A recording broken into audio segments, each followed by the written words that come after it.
Movie की starting एक ऐसे शहर से होती है जहाँ पर अमीर और गरीब लोग एक साथ तो रहते हैं, लेकिन अमीर लोग गरीब लोगों का बिल्कुल साथ नहीं देते। उनके काफी हाई स्टैंडर्ड्स हैं और वो गरीबों को कुछ भी नहीं समझते। ये मूवी इसी शहर में रहने वाले एक आदमी ऑर्थर पर बेस्ड है। वो अपनी मदर के साथ रहा करता था। उसे कॉमेडी बहुत पसंद थी और उसका दिल चाहता था कि वो एक दिन बहुत बड़ा कॉमेडियन बने। उसका आइडियल एक आदमी था जो कि बहुत बड़े कॉमेडी शो को होस्ट करता था। वो कहता था कि मैं भी एक दिन उनके शो में उनके साथ खड़ा होऊंगा। वो इसके लिए बहुत मेहनत किया करता था। फिर एक दिन हम ऑर्थर को देखते हैं जो कि किसी कंपनी की एडवर्टाइजमेंट के लिए एक साइन बोर्ड लेकर एक रोड पर खड़ा होता है कि कुछ शरारती बच्चे वहाँ पर आते हैं और उसे बहुत तंग करके उसका साइन बोर्ड छीन कर भाग जाते हैं। ऑर्थर यहाँ पर जोकर बना होता है। वो उन बच्चों के पीछे भागता है ताकि अपना साइन बोर्ड ले सके, लेकिन वो बच्चे उसे बहुत भगाते हैं और वही साइन बोर्ड उसके मुंह पर मारते हैं, जिससे वो साइन बोर्ड टूट जाता है और उसके बाद फिर वो ऑर्थर को भी बहुत बुरी तरह मारते हैं। ऑर्थर काफी हर्ट होता है और सीधा अपने बॉस के पास जाता है। वो उसे सब कुछ बताता है कि बच्चों ने उसके साथ क्या क्या किया, लेकिन उसका बॉस उल्टा उसे डांट देता है और कहता है कि तुम्हारा दिमाग तो ठीक है, बच्चे ऐसी हरकत कैसे कर सकते हैं। बॉस उससे कहता है कि मैं तुम्हें तुम्हारी सैलरी भी नहीं दूंगा। ऑर्थर में कॉन्फिडेंस की बहुत कमी होती है, इसलिए वो यहाँ पर खुद के बारे में कुछ बोल ही नहीं पाता। वो वहाँ से काफी उदास होकर बाहर आ जाता है और सोचता है कि क्या मैं इतना बुरा हूँ कि कोई भी मेरी बात का यकीन ही नहीं करता। वो अपने घर आता है और डांस करने लगता है। यहाँ पे हम देखते हैं कि उसकी बॉडी काफी वीक होती है। अगले दिन ऑर्थर अपने कोलीग से मिलता है और उसे उन बच्चों के बारे में बताता है। उसका कोलीग उसे कहता है कि ये तो बहुत गलत हुआ, तुम्हें अपनी हिफाजत करनी चाहिए थी यार। और इसी के साथ वो उसे गन देता है और कहता है कि इसे अपने पास रख लो, ये मुश्किल वक्त में तुम्हारे काम आएगी। ऑर्थर ये लेने से इनकार करता है, लेकिन वो आदमी जबरदस्ती उसे गन दे देता है और फिर ऑर्थर अपने घर के लिए निकल पड़ता है। वो बस में होता है तो उसके सामने एक बच्चा भी बैठा होता है। वो उसे हंसाने की कोशिश करने लगता है और वो बच्चा जोर जोर से हंसने लगता है, जिस पर उस बच्चे की मदर को गुस्सा आ जाता है और वो ऑर्थर से कहती है कि हटो, परेशान मत करो हमें। लेकिन इस बात पर ऑर्थर हंसने लगता है। इनफैक्ट हमें बताया जाता है कि ऑर्थर को कोई सीरियस साइकोलॉजिकल इशू होता है और वो अपनी हंसी को कंट्रोल ही नहीं कर पाता। उसे कहीं पर भी हंसी आ जाती है। वो बस में बैठी हुई उस लेडी को एक कार्ड देता है जिसमें उसकी डिजीज के बारे में सब कुछ लिखा होता है। वो घर आता है और अपनी मेडिसिन लेने लगता है। इनफैक्ट वो गरीब था और ये दवाई बहुत एक्सपेंसिव थी, तो वो गवर्नमेंट के बनाए गए मेडिकल सेंटर से ये दवाई फ्री लेता था। वो एक दिन अपनी साइकियाट्रिस्ट के पास जाता है। वो उसे कहती है कि मुझे अपनी डायरी दिखाओ कि तुम क्या क्या लिखते रहे हो। जैसे ही वो उसकी डायरी खोलती है उसमें ये लिखा होता है कि मैं उस तरह नहीं मरना चाहता जिस तरह बुरी तरह से मैंने जिंदगी गुजारी है। फिर ऑर्थर वहाँ से अपने घर जाता है तो उसकी मदर उससे पूछती है कि क्या थॉमस की तरफ से कोई लेटर आया, तो ऑर्थर कहता है कि नहीं, आज भी नहीं। इनफैक्ट थॉमस इस मूवी में बहुत ज्यादा रिच बिजनेसमैन दिखाया गया है और लोग उससे बहुत डरते हैं। उसकी माँ उसे कहती है कि अगर उसको हमारी हालत के बारे में पता चलेगा तो वो हमारी हेल्प जरूर करेगा। अगले दिन जब वो बाहर जाता है तो वापसी पर आते हुए रास्ते में उसे एक सिंगल मदर मिलती है जिसके साथ एक छोटी सी बेटी भी होती है। वो ऑर्थर को काफी अच्छी लगने लगती है, लेकिन वो अपने घर आ जाता है। यहाँ उसकी मदर उससे फिर उसी लेटर के बारे में पूछती है तो ऑर्थर कहता है आपका क्या लेना देना है उससे, वो हमारी मदद नहीं करेगा। अगले दिन हम देखते हैं कि वो सिंगल लड़की ऑर्थर के घर पर आती है। वो उससे कहती है कि मैं कुछ टाइम से नोट कर रही हूँ कि तुम मेरा पीछा कर रहे हो, जिस पर ऑर्थर उसे कहता है कि हाँ, मुझे तुम अच्छी लगी हो। तो इस पर वो लड़की हंसने लगती है और जल्दी उन दोनों में दोस्ती हो जाती है। ऑर्थर को एक और जगह से जोकर की ऑफर आती है। वो एक चिल्ड्रन हॉस्पिटल होता है और जब ऑर्थर वहाँ पर जाकर डांस कर रहा होता है तो उसकी पॉकेट से वही गन बाहर आकर गिरती है। सब बच्चे डर जाते हैं और स्टाफ हैरान होता है कि इसके पास गन क्या कर रही है। ये बात फैलती है और उसे इस जॉब से भी निकाल दिया जाता है। वो अपने बॉस को कॉल करता है कि ये तो सिर्फ एक टॉय गन है, तो उसका बॉस उसे कहता है कि झूठ मत बोलो, मुझे तुम्हारे कोलीग ने सब कुछ बता दिया है कि तुमने खुद उससे गन ली। यहाँ पर ऑर्थर का दिल दोबारा से बहुत दुखता है कि उसके कोलीग ने तो उसे जबरदस्ती ये गन दी थी। फिर हम देखते हैं कि ऑर्थर ट्रेन में घर जा रहा होता है और वहाँ पर 3 बिजनेसमैन भी होते हैं जो कि थॉमस वेन के ही आदमी थे। वो ट्रेन में बैठी हुई एक लड़की को छेड़ रहे होते हैं।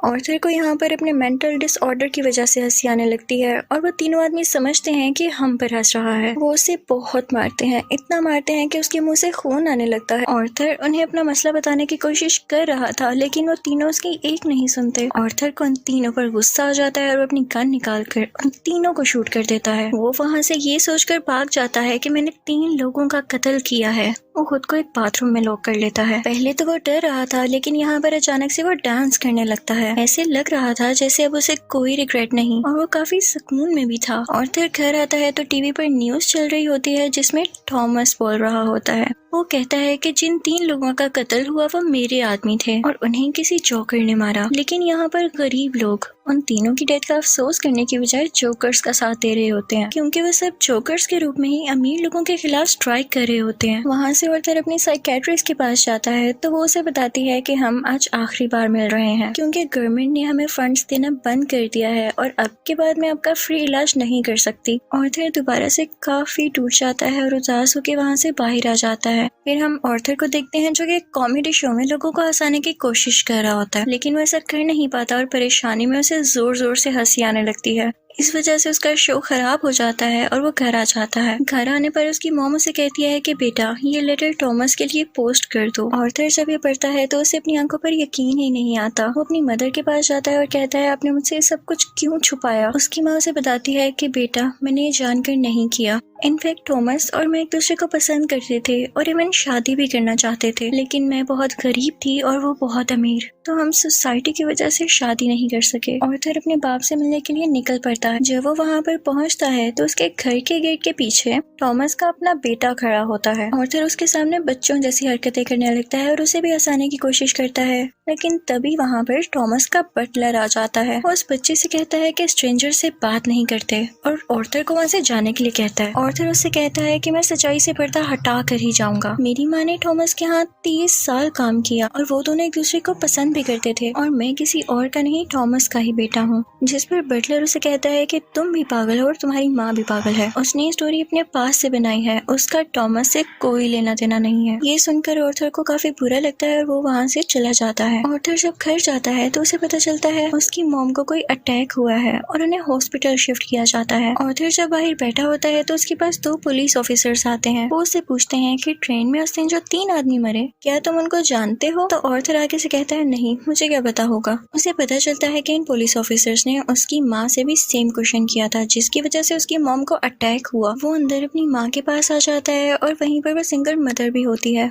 कि तभी टीवी पर एक न्यूज चलती है और उस पर ऑर्थर का वही फेवरेट टीवी होस्ट होता है, वही कॉमेडियन जिसे ऑर्थर बहुत पसंद किया करता था। वो काफी शौक से उसका शो देखने लगता है, लेकिन देखते ही देखते उसे अपना चेहरा टीवी स्क्रीन पर दिखाया जाता है। बेसिकली ऑर्थर का फेवरेट कॉमेडियन उसका मजाक उड़ा रहा होता है। जब ऑर्थर को एक कॉमेडी शो में हंसी आ गई थी, ये देखकर ऑर्थर काफी टूट जाता है कि मेरा आइडियल मेरा मजाक उड़ा रहा है, इससे तो मुझे इंस्पिरेशन मिली थी। उसे सब चीज पर यकीन ही नहीं आ रहा होता। टॉमस घर आता है तो न्यूज चल रही होती है कि शहर के हालात काफी खराब हो गए हैं। गरीब लोग जोकर्स का मास्क पहने सड़कों पर निकल आए हैं और अमीर लोगों के खिलाफ स्ट्राइक कर रहे हैं। इन लोगों में बहुत दुश्मनी बढ़ गई है और ये सारे के सारे टॉमस के खिलाफ हैं। ऑर्थर ये देखकर काफी खुश होता है कि वो सब के सब लोग जोकर बने हुए थे, यानी क्लाउन्स बने हुए थे। उसे लगता है कि पहली बार उसकी जॉब की या उसकी किसी ने तारीफ की हो। अब जहाँ पर वो गरीब लोग स्ट्राइक कर रहे थे वो एक थिएटर था। उस थिएटर के अंदर अमीर लोग एक मूवी देख रहे थे और वहाँ पर टॉमस भी था। उस स्ट्राइक को रोकने के लिए पुलिस वहाँ पर आ जाती है और उन्हें मना करती है। हर तरफ हलचल मच जाती है और इस चीज का फायदा उठाते हुए ऑर्थर उस थिएटर के अंदर चला जाता है। वो थिएटर के वॉशरूम में जाता है जहाँ पर टॉमस भी आया था। ऑर्थर उसके पास जाता है और पोलाइटली कहता है कि मैं आपका बेटा हूँ, मेरी माँ और आप एक साथ हुआ करते थे, याद करें। टॉमस उसे कहता है कि मैं इस नाम की किसी औरत को नहीं जानता और उसे जोरदार मुक्का मारता है, यानी पंच करता है, जिससे उसकी नाक से बहुत खून आने लगता है। ऑर्थर घर चला जाता है और कुछ टाइम बाद उसे पुलिस की कॉल आती है। वो इनफैक्ट ऑर्थर से भी इन्वेस्टिगेशन करना चाहते थे उस दिन के बारे में जब उन 3 आदमियों का कत्ल हुआ था। और तभी ऑर्थर को ये भी पता चलता है कि जो उसका फेवरेट कॉमेडियन था उसने ऑर्थर को अपने शो में बुलाया है। इनफैक्ट उसने ऑर्थर की जो क्लिप अपने शो में चलाई थी उसकी वजह से उसकी शो की रेटिंग काफी बढ़ गई थी, क्योंकि लोगों ने उसको पसंद किया था। वो बहुत खुश हो जाता है और तैयार होकर वहाँ पर जाने के लिए निकल जाता है, लेकिन उसे याद आता है कि टॉमस के बटलर ने कहा था कि मेरी माँ पागल है। तो वो उस मेंटल हॉस्पिटल पर जाता है जहाँ पर उसकी माँ का कभी इलाज हुआ था। वो उन लोगों से अपनी माँ की फाइल मांगता है। वो वहाँ से वो फाइल चुरा कर भाग जाता है। उसमें लिखा हुआ था कि ऑर्थर की माँ का किसी और के साथ रिलेशन था। वो उसे बहुत ज्यादा फिजिकली अब्यूज किया करता था, मारा करता था। और इसी दौरान आर्थर के सर पर भी चोट आई थी, जिसकी वजह से वो आज इस डिजीज का शिकार है। वो वहाँ से सीधा अपनी दोस्त यानी उसी सिंगल मदर के पास जाता है, लेकिन हमें यहाँ पर पता चलता है कि वो तो थी ही नहीं। वो असल में सिर्फ और वो सिर्फ उसकी इमेजिनेशन में थी और उसको उसके विजन्स आया करते थे। आर्थर अपने माँ की चोट की वजह से काफी परेशान होता है। वो हॉस्पिटल जाता है और पिलो से अपनी माँ को मार देता है। घर आकर देखता है तो उसे एक पिक्चर मिलती है जिसके पीछे लिखा हुआ था कि मुझे तुम्हारी स्माइल बहुत पसंद है, जो कि थॉमस ने लिखा था और ये पिक्चर उसकी मदर की थी। यहाँ उसे एहसास होता है कि उसकी माँ झूठ नहीं बोल रही थी। वो अपना जोकर का मेकअप करने लगता है और यहाँ पर वो काफी दुखी होता है और उसे कुछ समझ नहीं आ रहा होता कि उसके आसपास क्या हो रहा है। तभी वहाँ पर उसका वही कोलीग आ जाता है और वो कहता है कि जो उस दिन ट्रेन में 3 कत्ल हुए और रिसेंटली तुम्हारी माँ का भी कत्ल हुआ, मैं उसके बारे में कुछ पूछना चाहता हूँ। आर्थर को लगता है कि ये लोग फिर से मेरा जीना हराम करने आए हैं और वो यहाँ पर अपने कोलीग को बुरी तरह से मार देता है। अब इसके बाद आर्थर तैयार होता है और अपने जोकर का फुल कॉस्ट्यूम पहन लेता है। वो अब अपने फेवरेट कॉमेडियन के शो में जाने की तैयारी कर रहा था। वो बहुत खुश होता है और रास्ते में डांस करता हुआ जा रहा होता है। वहीं पर वो दोनों पुलिस ऑफिसर्स भी आ जाते हैं जो उससे ट्रेन में हुए हादसे के बारे में इन्वेस्टिगेशन कर रहे थे। पर आर्थर वहाँ से भाग आता है और भागते भागते एक ट्रेन में घुस आता है। उस ट्रेन में और भी बहुत सारे लोग ऐसे थे जिन्होंने जोकर का कॉस्ट्यूम पहना था। पुलिस इतने सारे लोगों में उसको ढूंढ ही नहीं पाती, तो इसी बात का फायदा उठाते हुए वहाँ से बाहर आ जाता है और अपने फेवरेट कॉमेडियन के शो की तरफ जाता है। वो जब उसके सामने जाता है तो वो उससे पूछता है कि क्या तुम भी जोकर बने हो, क्या तुम भी अमीरों के खिलाफ प्रोटेस्ट कर रहे हो। और फिर उसे रिक्वेस्ट करता है कि आप लोगों को मेरे बारे में कुछ ना बताइएगा सिवाय इसके कि मैं एक ऑर्डिनरी जोकर हूँ। और फिर उनका लाइव शो स्टार्ट हो जाता है। ऑडियंस उन्हें देखकर काफी खुश होती है और इस चीज को काफी एडमायर कर रही होती है। वहाँ पर आर्थर का फेवरेट कॉमेडियन उसे क्वेश्चन करता है कि तुम यहाँ पर जोकर बन के क्यों आए हो। तो जोकर उसे कहता है कि मैं हमेशा खुश रहना चाहता था और मैं लोगों में भी खुशियाँ बांटना चाहता था। लोगों ने मुझे इस गेटअप में पसंद किया तो मैंने सोचा क्यों ना मैं ऐसे ही आ जाऊँ। वो यहाँ पर एक बहुत ज्यादा सरप्राइजिंग बात भी करता है। वो इस लाइव शो में सबके सामने बता देता है कि उस दिन ट्रेन में जो 3 लोग मारे गए उनको मैंने नहीं मारा है। वो कहता है कि ये सब मैंने आपको इसलिए बताया कि अब तक कितने गरीब मरे, कितने ही ज्यादा अमीर लोगों ने गरीब लोगों को बेदर्दी से कत्ल किया, लेकिन आज तक किसी ने नोटिस किया, किसी ने भी अमीर लोगों के खिलाफ आवाज उठाई या उन गरीब लोगों को याद किया तो मुझे बताएं। और जब मैंने किसी अमीर आदमी को मार दिया तो लोग इतना शोर किस लिए मचा रहे हैं? क्या सब इंसान बराबर नहीं होते या अमीर लोगों में कोई और खास बात होती है? वो कहता है कि सोसाइटी बहुत खराब हो चुकी है, वो सिर्फ अपना फायदा सोचती है और अगर आज तुमने मुझे इस शो में बुलाया है तो ये तुम्हारी रहमदिली हरगिज नहीं है। तुम्हारे शो की रेटिंग मेरी वजह से बढ़ रही थी इसलिए तुमने ऐसा किया। लेकिन आर्थर का जो फेवरेट कॉमेडियन होता है वो कहता है ऐसी बात हरगिज नहीं है। आर्थर को गुस्सा आ जाता है कि तुम अभी भी झूठ बोल रहे हो और इसी के साथ अपनी गन बाहर निकालता है और उसे सबके सामने शूट कर देता है। लोग काफी घबरा जाते हैं और वहाँ से बाहर निकलने लगते हैं, लेकिन आर्थर को हम यहाँ पर काफी कॉन्फिडेंट देखते हैं। वो किसी से नहीं डर रहा होता। पुलिस इस बात पर जोकर यानी आर्थर को अरेस्ट कर लेती है और अपनी गाड़ी में बिठाकर उसे वहाँ से दूर ले जाने लगती है। लेकिन आर्थर रास्ते में देखता है कि उसके बहुत सारे सपोर्टर्स हैं जो उसे सपोर्ट कर रहे हैं। उनमें से कुछ लोग एक एम्बुलेंस में बैठते हैं और उसकी ज्यादा सारी स्पीड करके उस पुलिस कार के साथ टक्कर कर देते हैं, जिसकी वजह से वो पुलिस कार उल्ट जाती है और अब जोकर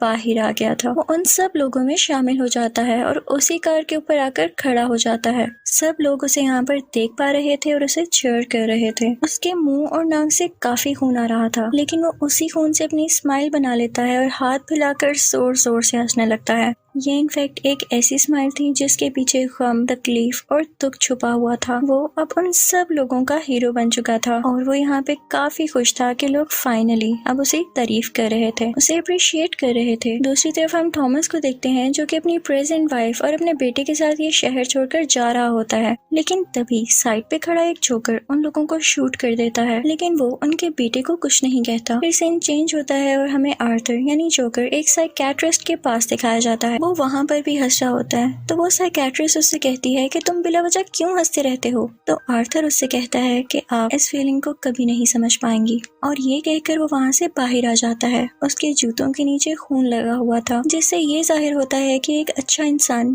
कैसे किसी कातिल में बदल गया। और इस मूवी से हमें ये लेसन भी मिलता है कि जब किसी के साथ बुरा किया जाए तो वो बुरा ना भी हो तो एक ना एक दिन बुरा बन ही जाता है। उसे इतनी अजियत दी गई, इतना टॉर्चर किया गया कि उसके अंदर से वो फीलिंग्स ही खत्म हो गई और अब वो अपनी लाइफ से बिल्कुल सेटिस्फाई था। और इसी के साथ ये मूवी भी एंड हो जाती है। आई होप आपको ये मूवी अच्छी लगी होगी। Thank you for watching.